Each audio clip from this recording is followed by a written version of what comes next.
Welcome back everybody. The first series of the day is done and dusted. It was a weird, but it was a wonderful series. And now the loser of that matchup, Panama, has to face up against possibly one of the most dangerous opponents left in this competition, the United States.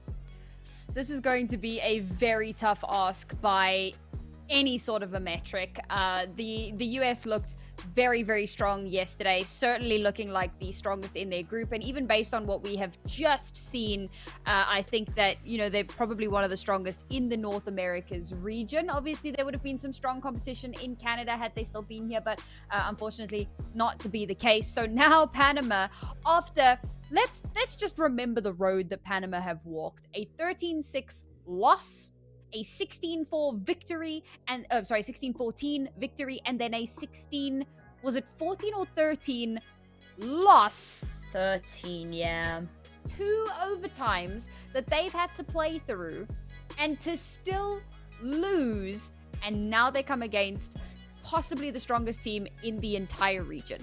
This is by no means going to be an easy ask for them, and I don't want to count them out. I don't want to dog on them, but I feel like our job is to set realistic expectations. I don't believe that this is going to be anywhere near as close as the match that we have just walked out of. Yeah, I don't think it's going to be anywhere near as messy. I think it's a difficult one to say, but we've already watched one series from the United States, and they were really, really good. And I think it'll mean that the veto is punishing as well. They won't be given they will get probably one puggy map, and that will be likely Mirage if they're going to pick it again, like we saw earlier. But they will only have one opportunity for a puggy map. I think Team US will force them to go to a more strategically deep map for not only their pick, but for that deciding map, because we've seen the confidence they are brimming with. So that means Panama, their own map pick is going to have to be a moment where they really step up. Yeah, I'm actually very curious to see what that veto is going to look like, because, well, you don't have to wait much longer. So here's the thing, right? Do you, after seeing yesterday's game, just straight up ban nuke? Yes, you do. Yes. we are not Good allowing option. that to happen. So the US has picked into... So we have just gone with the pug trio. The on a Holy team that we Trinity, thought, correct. I think very smart of Panama to ban up nuke. Very smart there. I think if you don't, they pick into it, and then you're a little bit screwed. I think it's very nice of the US to ban out Ancient, so that poor Panama don't have to suffer that again, especially back-to-back, because they haven't had a chance to cool off after that last match, which might be really good for them. It might mean that short 5-minute break plus, the 5 minutes is going to take us to get into this map. It might mean that they're still hot, they're still warm, which will be a really huge advantage for them. But they won't have to play back-to-back maps. I don't know, Mirage again? Maybe they can take some lessons away from their match versus Guatemala. But the US played it again yesterday and had a field day on it, so... Yeah, I think maybe the US, I can't even remember if they banned Ancient yesterday. My mind does not work that far in the past.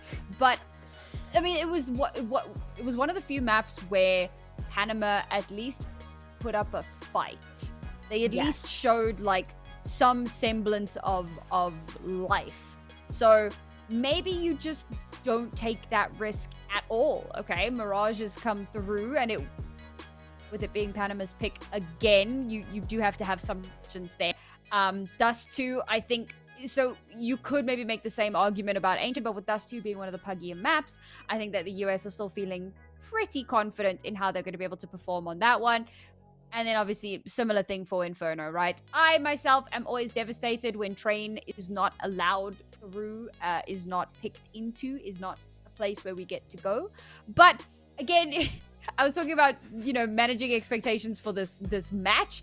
I need to temper expectations for maps in a tournament like this, because you are going to be leaning into the puggier maps. You are going to be leaning into the teams, or rather the maps that lend themselves to mixed teams a lot more heavy-handedly. So should come as no surprise, even if it is a disappointment. Yeah, it's sad, but on the plus side, if we go through maps, we get to see yet another new map. We get to see Inferno brought in, because now the maps that we have seen have been Dust 2, Mirage, Nuke, and Ancient. Slowly we're filling out. We're going for the full collectionist mode, aren't we? We're going for the full set of maps. We are going to get to see Inferno if it goes a third map. Do you believe it's going to go third map? Given what we saw of Panama recently, and maybe, I don't want to say rose-tinted glasses of the very quick series that was the United States, because I don't think it was. I think they were just blatantly good.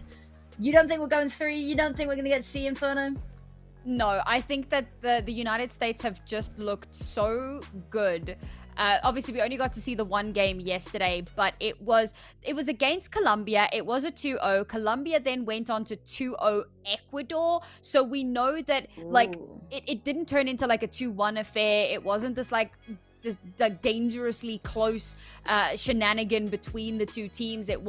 They came out on top of it. So for that reason alone, I really do kind of lean a little bit more towards the US. I say a little bit more, quite a bit more towards the US. I think that they have a massive advantage, and to say otherwise, I think would be folly. So I'm very much expecting this to be a 2-0, a fairly quick affair, and yeah, go next. I mean, we're always happy to be proven wrong, aren't we? You know, 2-0s is, we can joke about how, you know, 2-0s, it's a quick night, it's an early night's sleep, but also you hate to see, we had a 13-0 yesterday, and those are the worst kind of games because they're not enjoyable because it's just a beatdown, and the US was part of a horrific beatdown yesterday. So I'd love to see us dig our claws into a little bit more. That Panama versus Guatemala match really gave us a lot to look at as well. Sometimes not always the best things, sometimes the funnier things to look at. But this time, I think, again, Team USA, they're going to be a team that we saw playing some interesting, weird, and wacky positions. So this will be a team that they especially cannot afford to cosmetic clear. They need to be doing their due diligence every single round of every single map. Hopefully that does become the case.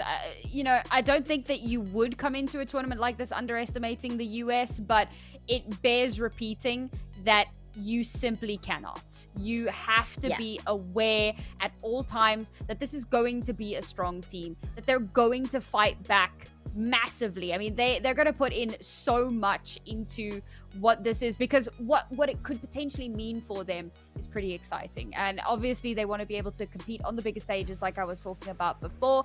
It's never about the grassroots tournament, and it's all about what comes next. So they're going to be a little bit like a dog with a bone throughout the remainder of this series, I feel like.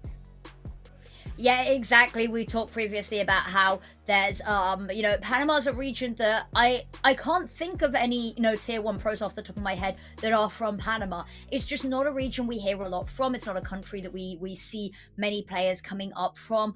I'm happy to be still corrected. It's probably going to be someone really obvious as well, but it's not a region that we see a whole lot from, which is why tournaments like the Iesf and the Iesf qualifiers are so amazing. It's because it gives us a chance to look at local grassroots regions who may not get the opportunity to have representation on a bigger stage. It gives them the opportunity to show to people outside of this tournament, hey, I'm worth picking up, I've got talent, this region is worth investing in, which means that it can help grow as well. And I think, you know, one of the things that ISF are quite interested for us to talk about is how there's a big focus on this being a lean towards the athletic side of esports and seeing esports as a sport, which has been a little bit of a debate recently, but it very much is, and giving athletes a really structured place to compete in a national sense as well, which we don't always get. We don't see many all-national teams, you know, big.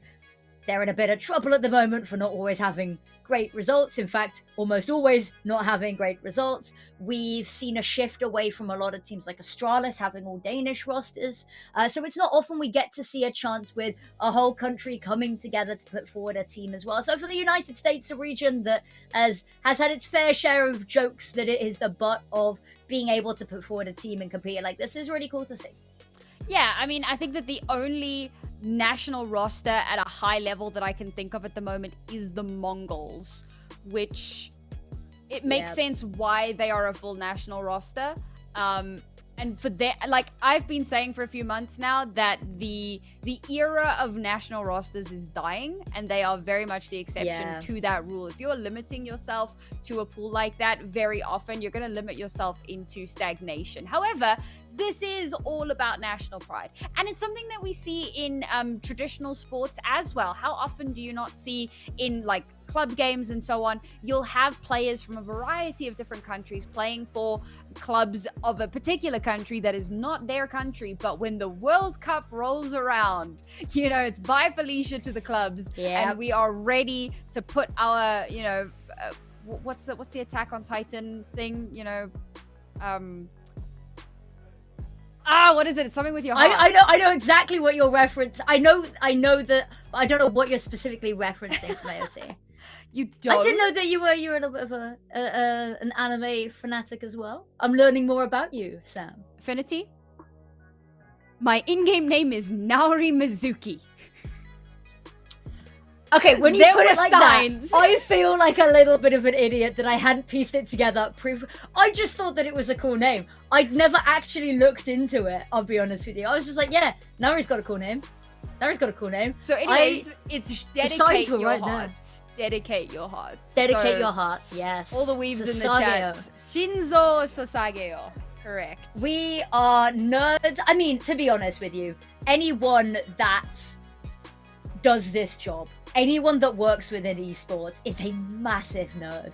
There's nobody that works in esports willingly that does this because, it's you don't accidentally stumble into esports. It's a knowing decision to commit to video games for a career. And because you've got to explain that to your parents. Oh, Lord. You don't even try that conversation unless you genuinely are a nerd at heart and you want to make something that you're really passionate about a career. My parents still don't get it. But they try. But we're all kind of nerds, and it's quite nice, isn't it? I have actually heard my dad verbatim say, I don't really know what she does, but it's cool. My mum likes to post photos of me on Facebook. That's it. I'm so glad she sees a cool photo of me and she's like, my mum has a Twitch account so that she can watch my streams. Nothing is safe anymore. I'm so glad my parents don't do that. I have friends that My mum's do on that, Snapchat. My dad's on Discord. My mum's not on Discord yet. It's a long story. Lockdown was difficult for all of us. That's the extent of what my mother is willing to, and Netflix, obviously. That's fair. Just the simple things. I have done very well to keep them away from most modern technologies, because I feel like it wouldn't be good for their health. That's fair. See, I had to involve my parents a little bit because I started all of this esports stuff whilst I was at university. And so it would sometimes be like, Dad, I need money so that I can go abroad and watch video game stuff. And he would be like, okay, fine. So my parents kind of were on the outskirts because I'd phone up as a broke uni student and be like, I really want to go to Malta next weekend. Look, okay, it was hot, it was sunny, it had really, really nice food, and there was a Counter-Strike event, okay? I wish I could just phone up my parents and be like, yo, it was only for first year. Now I pay for it myself. I am a self-sufficient girl. Okay, but either way, bearing in mind where I am relative to Malta. True. South Africa, I remember you saying, is very difficult to get flights in and out of. Well, no, it's not that it's difficult to get flights, but obviously... So it's expensive. Yeah, comparatively. Like, compared to people who live in the EU, it does tend to be a little bit more of a schlep. Not to mention the added, the whole visa situation. Oh, don't worry. I traveled to an event with my personal stylist, who does not come to my events very often. Personal stylist. They occasionally, if I'm going to a big fancy event, they'll choose my dress for me and do my makeup because I can't do either of those things. I cannot be trusted with it. They were flying to an event with me. We're going from Manchester in the UK to Serbia. And they were traveling. They are a British citizen. They were just waiting for their British passport to come through because they'd recently got citizenship. And so they were traveling on their South African passport. And when we had a diversion, they got stuck at Munich airport for 26 hours because they weren't allowed within the EU on a travel document. And I had to abandon them because we had a suitcase that was already on the airplane. I couldn't be like, no, I'll stay with you. I'll sleep in Munich airport with you, my best friend. No, I abandoned them. I kicked them to the dirt and I got on that plane so I could go pick up my suitcase. So I understand the struggles of of traveling on. I'm quite lucky in that capacity, but you know, I am just gonna go ahead and say you might be a terrible person. Oh right, it took you that long to realize. It took you this long to realize. Sorry for the delay, everyone. I promise that we're not just, you know, yapping for the sake of yapping. We've had a couple of tech issues, so we are just waiting for all of the players to get in. A couple of little techie bits, but the wonderful people behind the scenes are working on getting that server up and ready for us. In all fairness, we had a couple of delays getting into the first game, but it's been a relatively, and I'm going to say this with my fingers crossed, it has been a relatively tech delay-free series that we had earlier. I mean, compared to yesterday and what I had to endure earlier this week, oh yeah, this has been somewhat of a breeze. You know what? I have no complaints. I'm happy to just sit and podcast with you. Podcast, yeah. I've become so proficient at podcasting over the last few months. You know, so I do a lot of work in the South American region, for those that are unaware, and tech issues go hand in hand. And as a South African, I can absolutely understand. We suffer the same struggles, and so I've had to hop in for costs because your internet is just completely vanished. Correct. For no apparent reason. Here's a fun fact that no one believes me, Affinity. Okay, I have fiber. I believe you. Okay, thank you. Okay, Let me tell the story. So there are two types of fiber. There's fiber to the box, and then there's fiber to the home. And a lot of first world countries I have found do fiber to the box because you have like a central hub point, and then from there it gets diverted. It branches out, yeah. Exactly. I have fiber to the home, okay? It is fiber. Okay. It is direct. Yeah. It should be fantastic. Okay. Sounds good on paper, but I'm guessing it's not. When the clouds roll over, my internet stops working. That sounds like a little bit of a problem. Just a slight one. You know what? I believe you, because I don't think you can make up something like that. So the thing is, I used to have satellite internet many, many years ago. Thank heavens I don't anymore. And we used to have that problem because satellite. But this is fiber. And then, that's not even all the problems. One of the funniest problems I ever had, this is when I still had representation, and I had to go to my agent and say, I'm having a problem. The cables, the copper wires have been dug up and stolen. The wires were stolen. They were stolen. This is not just like some memery where they're like, teehee, let's damage the cables and ruin somebody's day. They were actually stolen because it's copper, and you can actually like get decent money for copper. So the cables were stolen, and I had no electricity for like 2 days. That's wild. I mean, I had one the other day that we were doing, and one of the production team tried to claim that because it was raining, that their internet didn't work. They were like, yeah, it's the cables, you know, they just don't like the rain. And we told them to shut up, pretty much. And someone was like, have you just tried putting an umbrella over them? It was quite amusing. But at least now you have someone that can corroborate that story. That yes, sometimes the rain in Spain falls mainly on my internet. Yeah, banger reference, My Fair Lady. But yeah, no, I believe you, and I can see how that might be a teensy bit of a problem with a weatherological event that is as common as a cloud. Yeah, that sounds like something not good. I'm quite lucky here. I moved back in with my parents recently, and the internet is awful. And I was like, right, we gotta do something about this. My dad and I took a drill and bore a hole through the wall to feed an Ethernet cable through. That was the solution, because Wi-Fi doesn't work. I don't know what it is. It's an old Victorian house. There's probably lead or asbestos in the walls. So the thing is, the walls are really thin. So it's not the fact that the walls are thick. The walls are really thin. But there's probably some really dangerous substance in the walls that's going to kill me in 20 years. Are the walls made of wood? No. Oh, okay, then I genuinely don't know. The walls are super, super thin as well.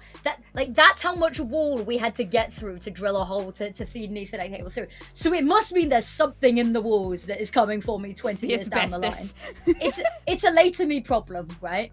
But we just drilled a hole through the wall and fed an Ethernet cable through. And so that's how I've been dealing with that, is just all the way through. Just, yeah. I will say that, like, the fact that it's through the wall, okay? So I had my dad do something like that back when we had satellite internet, and the satellite is already a problem. So to then try to be on Wi-Fi, so I needed to run a cable from my mother's office to my bedroom. And we went up through the ceiling, across the ceiling, down the ceiling, which was a lot more work. Why didn't you just go through the wall? Because it's a wall, Affinity! I'm struggling to see the go issue. through the wall? Well, as long as it's not going to destabilize the structural integrity of the building. You want to stabilize the structural integrity of my mind. But it's so much quicker. Why would you go through the ceiling is just a horizontal wall. Is it not? If you took your wall... Where on the wall did you drill the hole, though? Where? Bottom right corner. Bottom right corner. Okay, Sorry, that's my camera's mirror. So bottom right corner. So it's really out of the way. There's a cupboard in front of it, so you'd never even know there was a hole, right? But it feels easier than going up, across, and then down. You're still making a hole somewhere. You've had to make 2 holes. I've only made 1. It might also be because, like, to be fair, when we did it from my mom's office, there was like a passage and a storeroom in between. So to go through all, like, I'm assuming that you were literally... They are literally directly side to side, yeah. They're like, the 2 rooms are literally like there and there, separated by a very thin wall. Okay, to be fair... So if we'd gone through the ceiling, it would have been way overkill. To be fair, in that exact scenario, in that particular scenario, I've done the same. Oh, but here we go. We've got a game. Thank you for bearing with us, everyone. Yes. I hope you don't think we're too crazy. And there's another decoy on top. What is it with the decoys? What is it with the decoys? It's all a diversion. Everything is a diversion. It's smoke and mirrors. Even this conversation is a diversion. The conversation is not the conversation. Honestly, mood. Oh, Jester, Polo, lovely stuff off the bat. Oh, Polo wants a little bit more. Kojimo puts his name into the kill feed as well, and in a matter of seconds, it's only Expires has actually found anything, and it is swift, it is pacey, and it is done. Quick as you like, US take the first pistol round of the series. Reminder, folks, we have now found ourselves in the playoff bracket for the Americas. Remember, there were 2 groups here for the North American contingents, and the top 2 from each group are now playing off in a playoff bracket. As mentioned before, Colombia are currently duking it out against Guatemala, and here the US playing up against Panama, fighting out desperately for that first place spot at the end of the bracket. We'll see who does come out on top of it, but so far so good. No bomb plant for Panama means no money available. They have brought themselves a little bit of a Tech 9, and Totes had some pretty good results throughout that previous series, so maybe a little bit of damage could be the call of the day, but no, instead, Jared will run him over.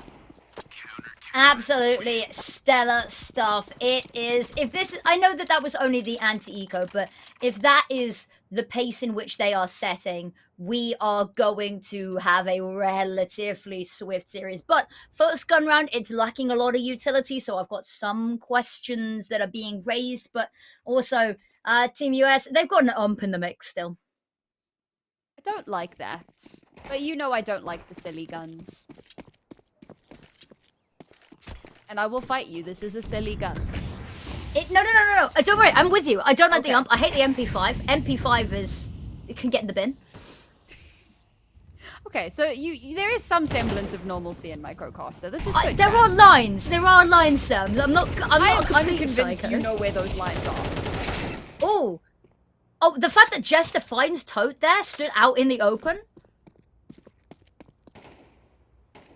Seems like Panama, well, actually, it seems like the US might not know where the lines are. They are just absolutely disrespecting all of the battle lines, pushing out far and deep into mid. But Panama holding their own for the moment. Still at a disadvantage. They do not have the bomb. And they are widely separated from one another. Golden has spotted out one. So that's going to be able to be called across. And the trigger discipline is good here. But will he still be able to survive? It was predicted. Louis ready and waiting for that player to walk into his arms. And now it's all down to expires. And I'm going to be real. Just keep the gun at this point. But it seems unlikely. Bloodthirst becoming a bit of a problem here. 30 seconds remaining. And you know what? Nothing to it but to do it.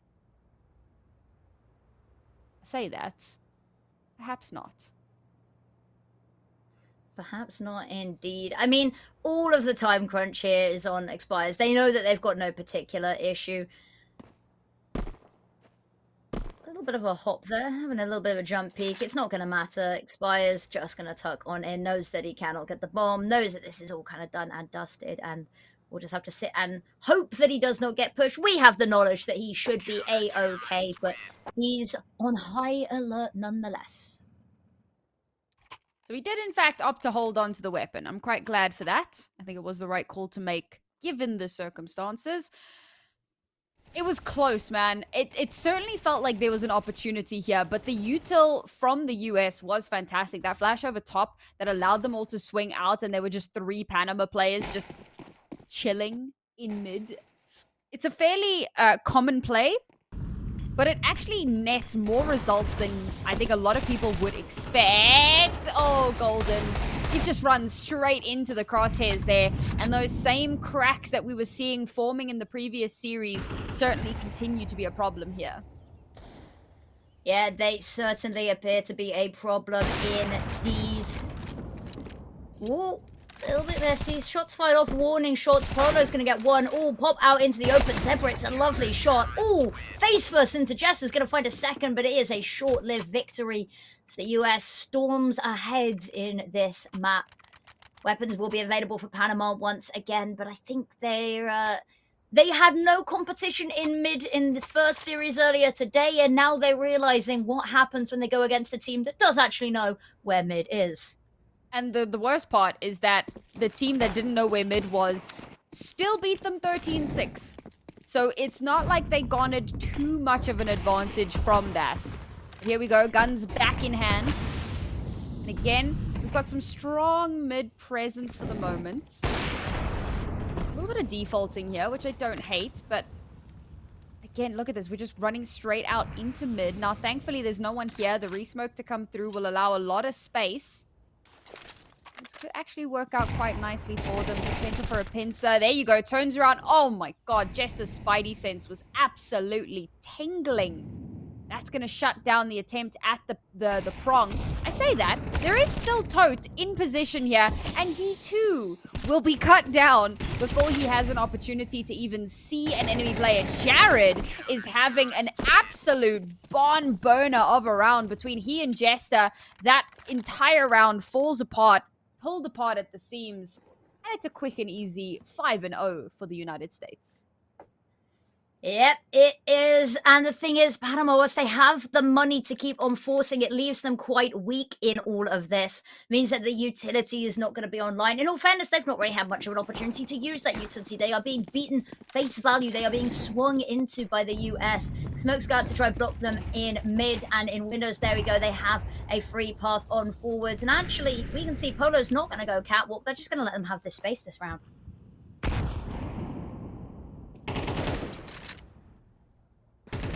An inherently bad decision. It might just lull them into a bit of a false sense of security here. A bit of anti-conditioning. Playing a very dangerous game is Zebra. Caught between 2 players. How he's still alive is beyond me. A Molotov will come through that forces him back. Golden now trying to take an opportunity. Will get that first kill onto Jester. The flash, while it does, put him in a tough situation, Tote is able to still capitalize, still trade off, and make this a far more contestable affair. But unfortunately, They keep their backs unguarded. They're tunnel visioning too hard on where they're trying to go. They're not thinking about where they've been and what could be coming behind them. A 1 versus 2 now. The advantage they had, honestly, just snatched away from them. And it looks like this could be a 6th. It could very well be, with Exper's health very low. There it is, the final pick. Clean start for them.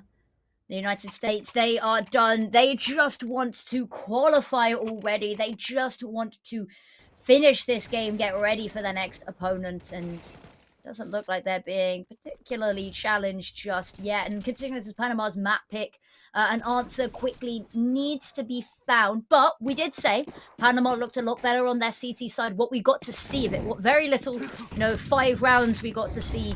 4 rounds we got to see over on their match versus Guatemala looked a lot better. Oh, Coach Mo misses his teammate's head, decides absolutely, screw it, doesn't matter.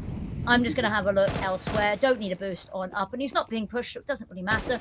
Mid, once again, they're so eager to push it, but there's so much resistance waiting on all sides. I love that Jared has just, found himself in T-spawn. Accidentally, yeah. Hey. He's just gonna, loop. Is he? Yeah, he's just gonna wrap in behind them.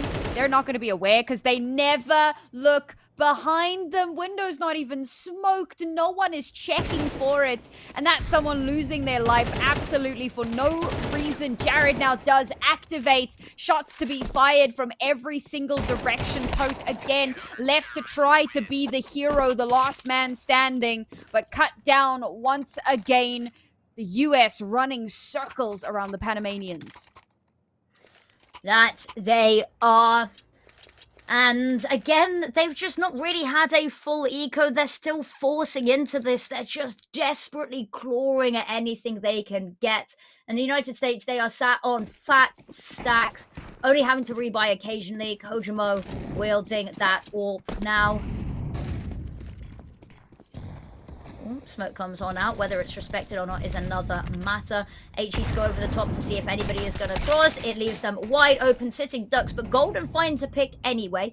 Needs the rest of the team to step up and find an answer. Jared's managed to get Totes and Jester's waiting in case they peek. All up in ladder, gets 1, holds down the trigger for 2. The transfer's perfect. And again, it melts apart. Bomb is dropped in the worst, most inconvenient position. Up on that ledge in the connector. And an 8th round immaculate from the United States. And this was our big concern.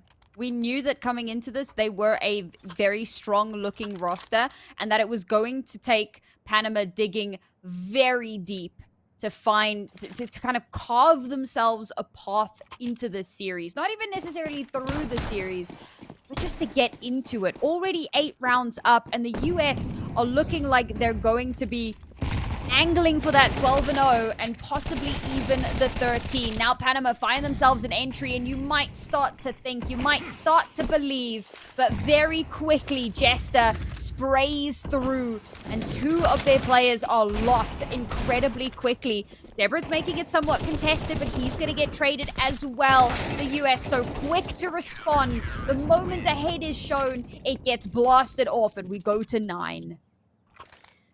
Oh, is there anything they can do to be stopped? It looks like they are immaculate. What are your thoughts on the continuous force fight? Because we talked about this round after round. Would you like to see a complete reset? Or I'd love a timeout or something from Panama just to at least mentally reset. I would have wanted that 3 rounds ago. Right now, it's way too late. There isn't time for a recovery with only 3 rounds remaining. We talked about the Hail Mary yeet.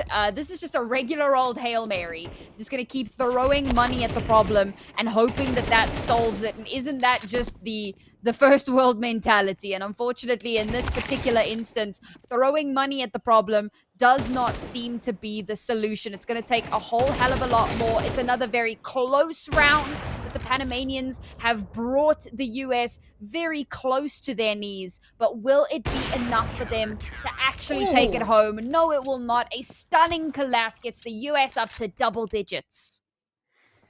Yeah, absolutely everything you could ask for and more. Even with the opening pick, which you got to give over to, but you can see here it's so messy that they find a pick and then they immediately have trades come on through. They look so disjointed. They look like they don't really know where they want to go, and in the end, they end up, sort of shimmying, shuffling around, not really going anywhere, which means they get sort of pushed upon by both the connector players and the players on B.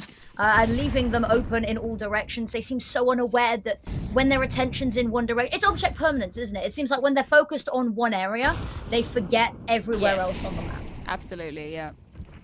If I can't see it, it doesn't exist. Exactly. Tale as old as time. But now you see, this is a bit of a weird one for me, because like Edgar's going on a wild solo mission. Okay, finally the teammates will be there to back him up, but they're instantly kind of gunned down.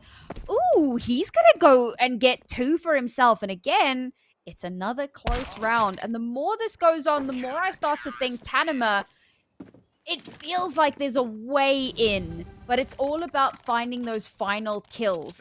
And they're just struggling to do that. They're struggling to get those last couple of things to help them get over that finish line. The fact that they can bring it down to a 2 versus 2 so consistently is already a phenomenal sign, but it's going to take more.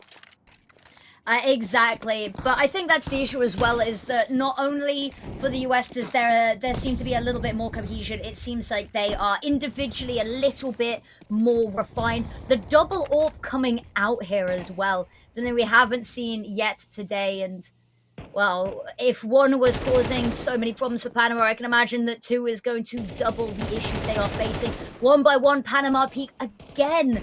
And Zebra's going to go down. Golden has been doing pretty well. Get this man a medal the way he's been trying desperately to give his team an opportunity, a leg up. Tojima switches to the sidearm, out in the open, finds a second.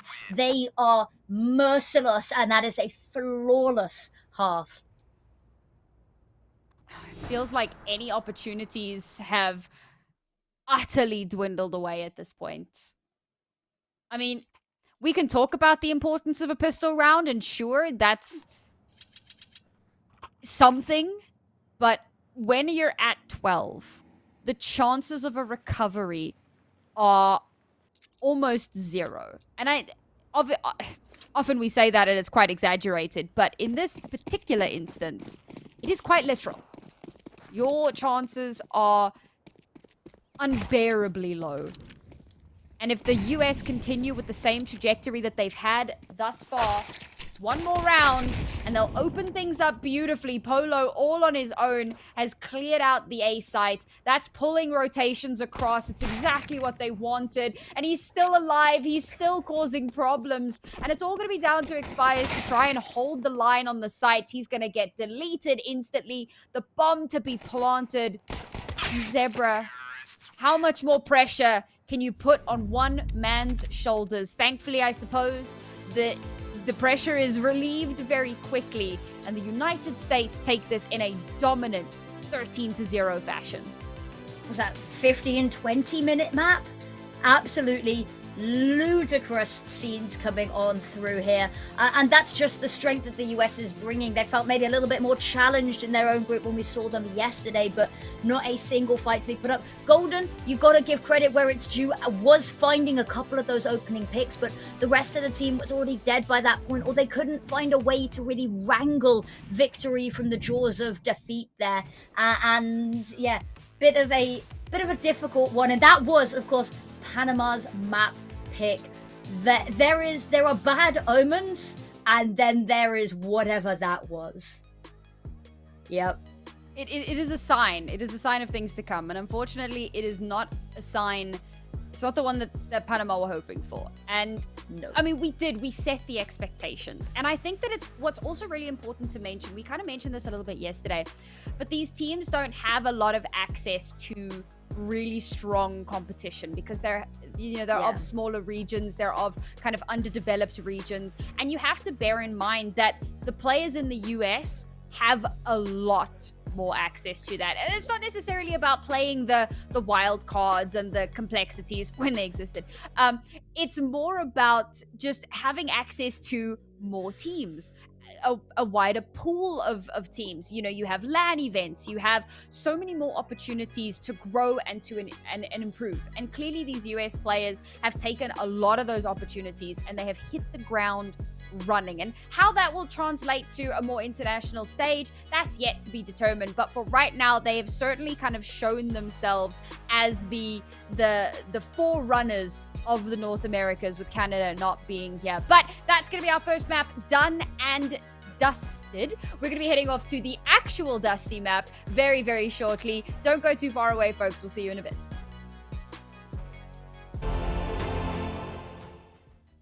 Hello there, wonderful people. We are back for another map, potentially our last map of the day, especially if the United States performance in that map, their opponent's map pick, is anything to go by. One more map might stand in their way, and victory. I am still Affinity. I am still joined by the one, the only, the absolutely illustrious Naori Mizuki. How are you feeling going into Dust 2?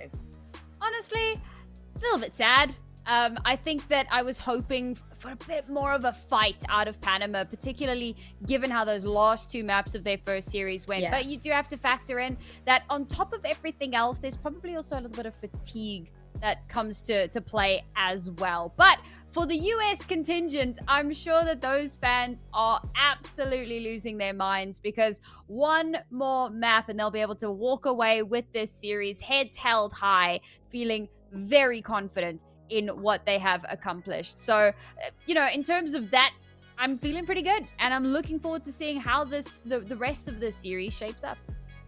I think you make a really good point there about the stamina for the side of Team Panama, because we talked about these aren't battle-hardened veterans of the tier 2 scene. These aren't players that we see competing week in, week out in these, leagues. These are new players. And when you have a series that goes 3 maps like that with overtimes, and then you have to play a whole second best of 3 with next to no break, it is a very difficult one. But at a worst case scenario, it's a really good learning experience. And that's what we've been saying the whole time, is that for a lot of these players, they don't get the opportunity to play in such a structured, official setting like this. And it's a whole different ballpark. It's a whole different game like this.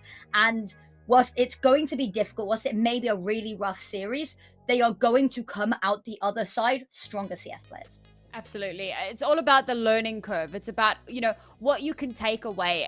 Any coach will tell you you'll learn a whole hell of a lot more from a loss than you will from a victory. And for the smaller regions, these nuggets of experience make all the difference in the world. I mean, I remember even when, South Africa was getting the occasional wild card qualifier. And we go to an international event, we get absolutely stomped all over. But the growth for each of those players when they came back, and how much more, and then we would do better at the next event. No, okay, we still weren't winning anything, but we were improving and we were getting there. And so obviously, just having the opportunities to play against bigger, better, and stronger teams makes all the difference in the world. So for Panama today, even if they can't walk away with a victory, even one win, one map win, I think that being able to go back and review the footage and really see where they were being punished for the long term, it's going to make a huge difference.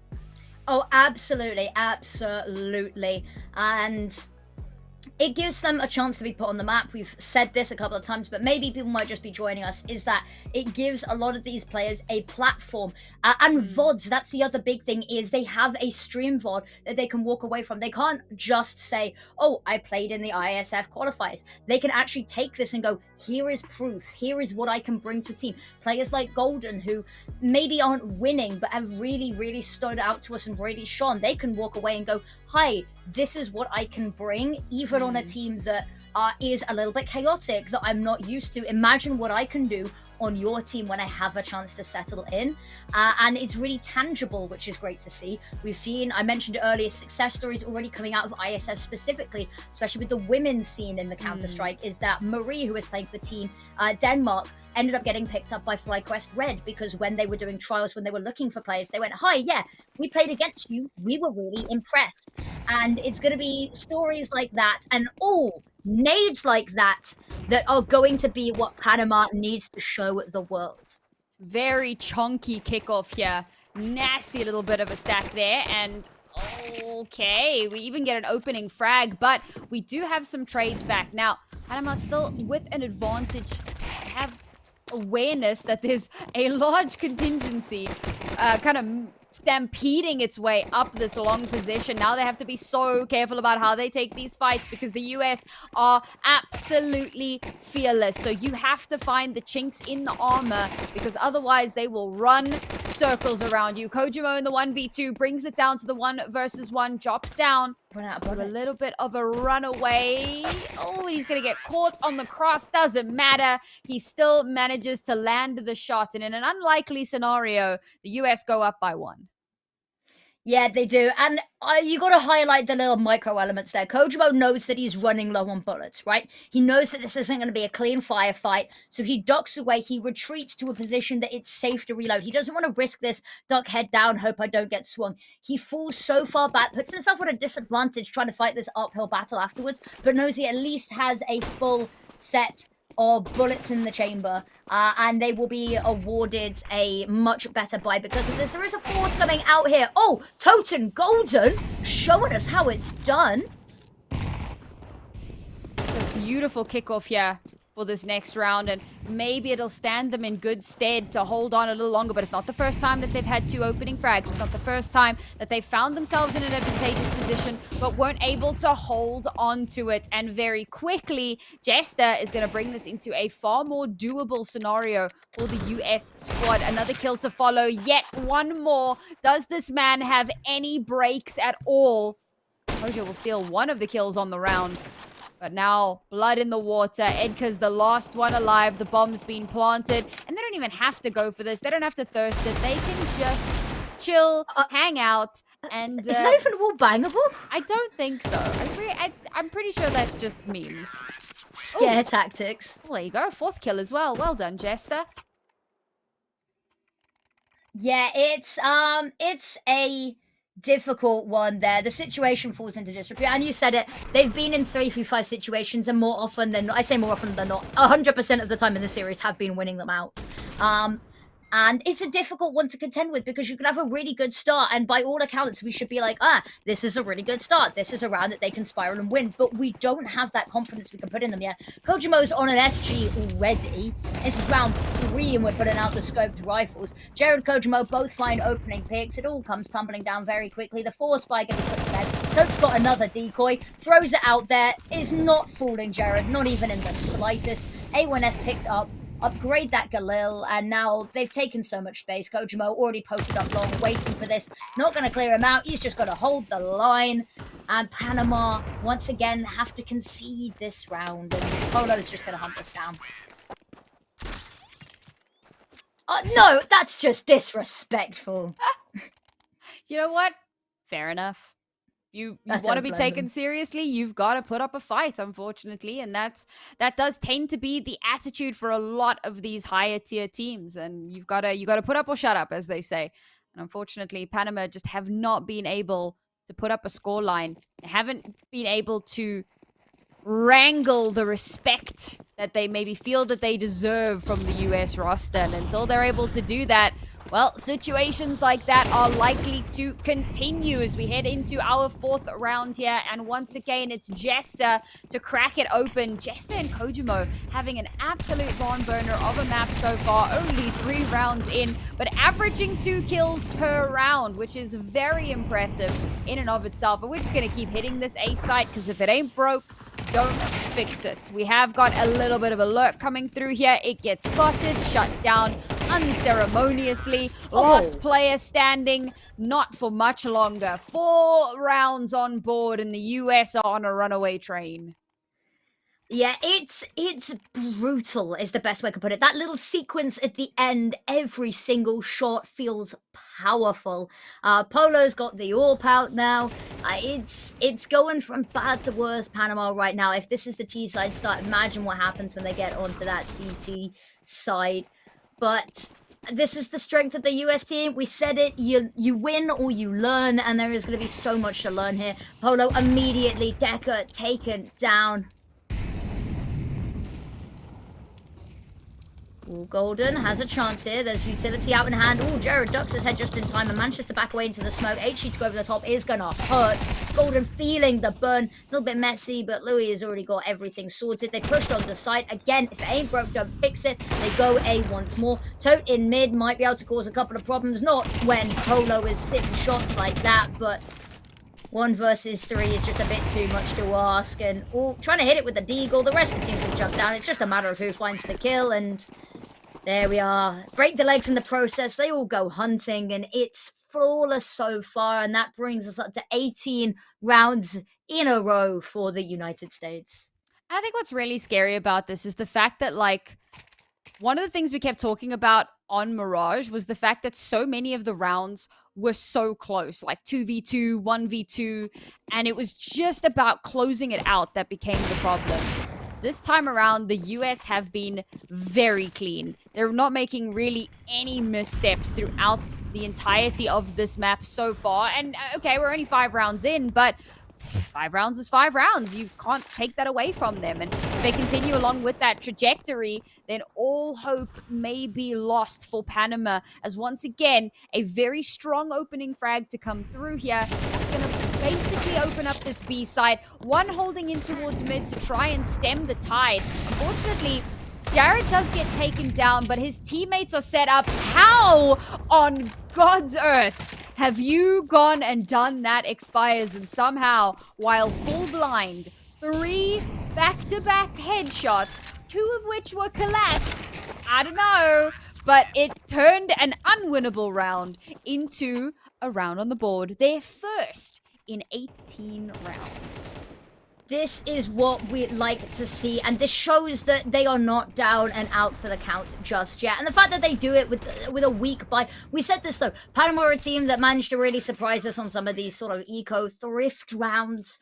But can they convert into a little bit more? They've decided to pull out the double AWP this time. They have the money to do so, at least in this round, and they are hungry for it. They know that they've been very aggressive up long, so they've sent somebody up long. Unfortunately, Golden is dispatched of. They feed into doors potentially, and you've got an AWP waiting for it. The issue is that AWP's got no backup. It's got no exit plan. This is a one and done if Edgar can't find the kills. Well, it's going to be Louis that takes him down. So unfortunately, it may... Ooh! Ooh! Okay. Go on, King. Bomb to be planted. Deborah's all alone. He's got somebody lurking up behind as well. So even if he does manage to get a kill, which he does, he's very quickly dealt with thereafter. 4 players remaining, and the United States snatch that lead. Well, they never lost the lead, but they snatched the momentum, I suppose, right back. Round one.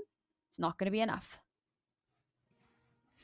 Nope, it is not going to be enough at all. They really have to find a little bit more to get back into this. That double AWP was very costly. They've scrapped together another buy, and this is the thing. Ooh, instant health chunk taken out. Edgar's found the first pick, though. Oh, Kojimo down to the nade, and they've got themselves an advantage. We know that doesn't always mean the world, but it's a good omen. Certainly a start, but very quickly pulled back to even footing. Oh, it's still just sitting on a pistol, unfortunately. But hey, Edgar having the time of his life right now with the AWP. Tote as well follows it up quite nicely. Good heavens. Somehow they're making this more than contestable. They cannot give Polo ones. Oh, dear Lord, that very nearly goes so awry. But now they know where he is. Now they just have to play together. Don't peek unnecessarily. Don't go so low. Golden gets taken down. Oh, my God, Polo. I mean, after the snaps that we saw in the previous round, that should come as no surprise. But it is devastation in the Panama camp. Yeah, there's not much that you can really do about that one. They had a nice start. They were following through. They whittled it down to 1v1. We said that they were bringing a lot of rounds close, and now they're starting to lean back into that. But Polo is just individually incredible. And Edgar, unfortunately, just too messy to get that done cleanly. If it had been a little bit cleaner, there wouldn't have been the time to react. But alas, not meant to be. Polo's looking for more blood. Not going to find it. Revenge has been served. Tote's got one as well, but as they overpeak, Golden gets taken down, and maybe I'm a little bit worried. He was so good in that first map and is starting to overextend a little bit here. Perhaps the return chain. I cannot believe they're still, like, bringing out the double ops. I mean, it's... We spoke about the force after force after force after force, and how that could have dire long-term, repercussions. Now, what do you do into this round? Even with the max loss streak bonus, there's... they're in such a tight one. And only 3 rounds left as well. I mean, okay, at least they've taken the 13-0 off the table, but... I'm gonna be honest here. I'm running out of silver linings. I'm running out of belief, because so often they find themselves in an advantageous position and it just gets stolen away. Yeah, stolen from right underneath their noses. Ooh, messy. Edgar does find the pick, and overextension from Polo this time will be punished. Expires on the scout, tapping away is one. Hiding in the smoke here. Oh, no scope is going to be found. It's a lovely flash, but it's just a second too late for the peak. 1 versus 3. Louis got to do it all, and they are all just going to come charging at him. Drop down's going to be heard. Oh, just about ducks into the smoke. It's going to fade any second. He has to duck back to the boxes. Still alive. A minute on the clock, so not too worried about time just yet. And Bomb is dropped near enough by. And there it is. Golden swings and finds the pick. I was a bit worried they were going to go 1 by 1 once more, but no, Panama putting up a little bit of resistance. And it's, I think, maybe all off the back of way too over-aggressive plays there. Over-excitement from the side of Team US.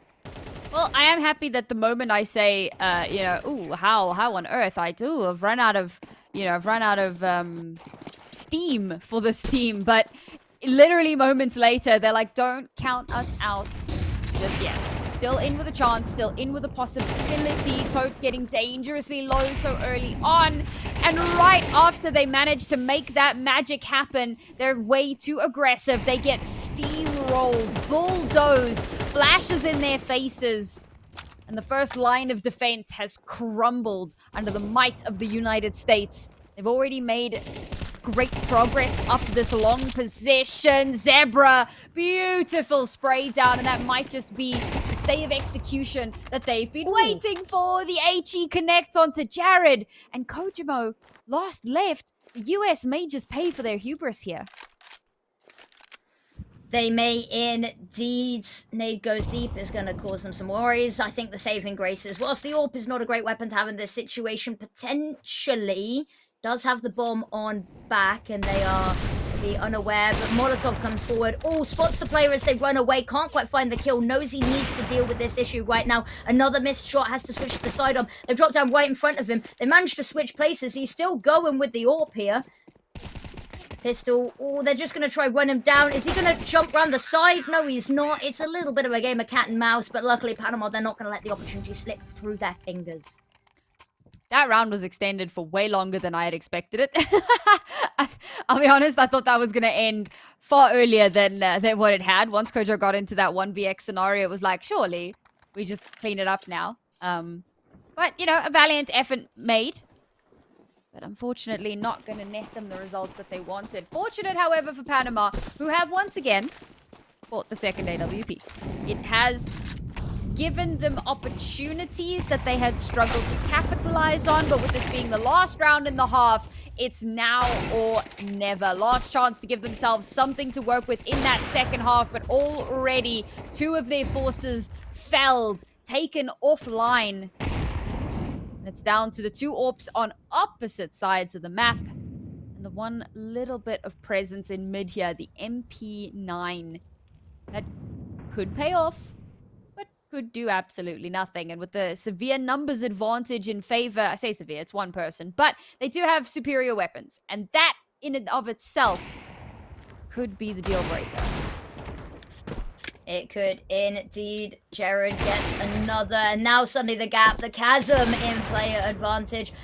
Edgar's going to find one, tapping away for the second, but in the meantime, the bomb's going to get planted, and it's just a matter of whether we wait this timer down or whether someone can find the kill a little bit quicker. Trying to line this up, he's not being given any reprise, and Polo's going to do it. They close out the half, 9-3. At the very least, a better showing than what we saw in the previous, but still so much more that needs to be done here. Now, we can at least have a conversation. When it's 12-0, there's really very little to be said. But 9-3, there is a world, but that world heavily depends on that pistol round. And that's just step one. You need pistol, you need conversion, you need to be able to win your bonus, break the economy, and then get a fourth. That is the absolute bare minimum. We often say that like the pistol round is the bare minimum, but I'm going to say because this is the US, they need 4 consecutive rounds at a bare minimum to stay in this. Now they are off to a little bit of a rip racing start. 3-3 in numbers, have already given themselves a little bit to work off of, but now they've pivoted over to the heavily manned site. Again, we'll go trade for trade, blow for blow. Zebra caught unawares, bomb has been lost, and Edgar with 1 HP. Well, the dream is dead. The win condition has been stolen away. Yeah, that's a sad one. If Edgar had been a little bit further up long, then that would have been a great opportunity to capitalize as all attention turned to Catwalk. But alas, not to be, just slightly too far away, which gives them the 2 isolated fights, the pistol round, and the opportunity to start closing this out. Again, forced buy from Panama. Not anybody being surprised by this, I should hope. But again, the back out from Louis. I mean, I've been seeing the more recently. Did it get like a secret buff that I don't know about?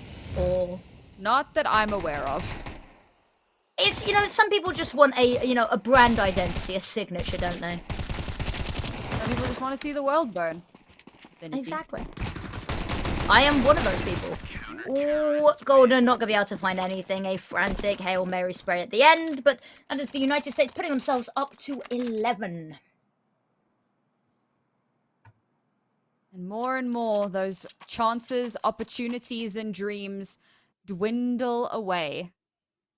We find ourselves very much on the precipice here. One more round, and it's map and series point for the United States. Panama, do they have an answer? Some kind of a response, something to keep them alive just a little bit longer.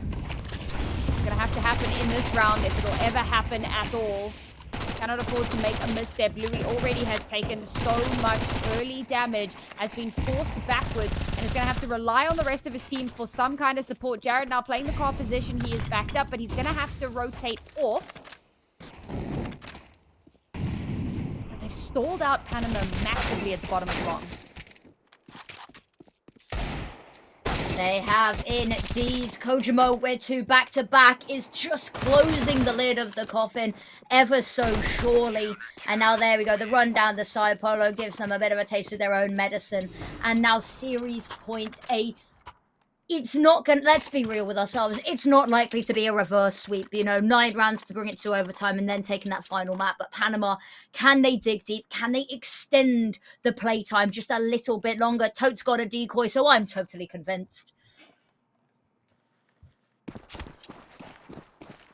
I must admit, I think I'm with you on that one, unfortunately. But we'll keep our hopes high. Hopes high, head down low. And it seems like that may just be the call here. P90 Kojimo. Good. He gets killed for his hubris. I mean, Louis making stuff happen here. Has traded off the weapon. So, that's devastating. Oh, this felt like Panama finally had some skin in the game. Finally felt like they were in with a chance. He's not going to do much of anything. Edgar gets the kill into mid, but Totes is going to get traded out. So now Jester's position is known. The HE does a trickle of damage, but Jester has the advantage. That being said, Edgar around the outside, just in the edge of the periphery. A stay of execution, but how much more? Yeah, it's good that they're winning rounds, and that's a really great sign, especially when their map pick was a 13-0. My worry is the only rounds they're winning are close. They haven't had a decisive victory.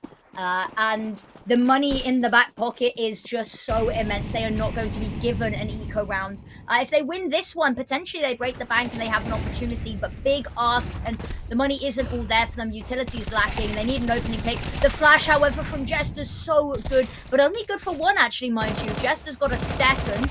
Crosses on over, it's a messy spray. Jester still comes out alive and with a quarter HP to speak of. Utility out in hand. Edgar, you can't be doing that when they're so close to you. And now Tote, last player alive. Missed shot is going to find Kojimo. Opens up a window of opportunity, but the issue is bomb is felled and Louis is going hunting.